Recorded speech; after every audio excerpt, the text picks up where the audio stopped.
c'est quelqu'un qui a l'habitude de prendre un train tous les matins pour aller travailler, qui monte automatiquement dans ce train et qui d'un seul coup réalise que le train a changé de programmation et que la station à laquelle il doit accéder n'est plus dans le parcours. C'est-à-dire que le train maintenant va directement à une autre station, donc il ne va pas pouvoir descendre.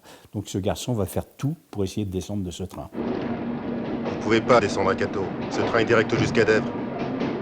Pas le 9h06 ? Si.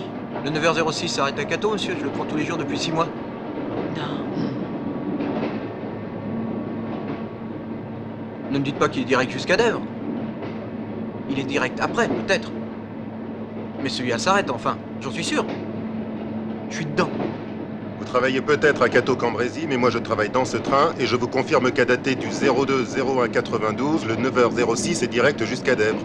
Ensuite, il dessert les gares de Chapeau-Rouge, Landrécy, Avesnes-sur-Helpe et il arrive à Saint-Omer à 11h16. Le 02-01-92, c'est aujourd'hui, c'est depuis aujourd'hui. C'est ça, c'est maintenant, c'est le 2. En fait, moi, l'écriture, elle est venue, en tout cas pour les scénarios, elle est venue du fait que il m'est arrivé, le rapport entre l'écriture et le jeu, il m'est arrivé de tourner des films qui étaient très mal écrits.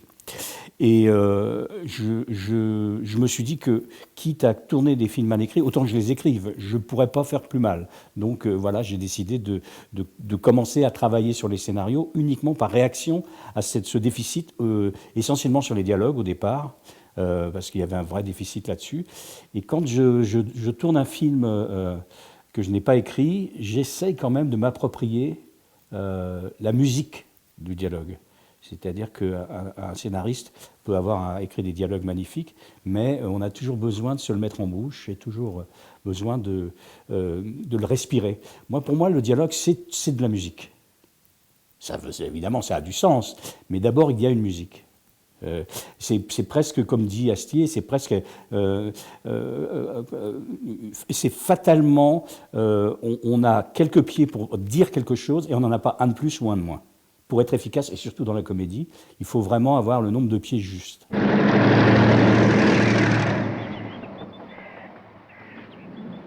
Je vous en prie. Laissez-moi descendre à Cateau-Cambrésis. Je ferai vite, on verra rien. C'est toute ma vie qui est en jeu. Je vous en supplie.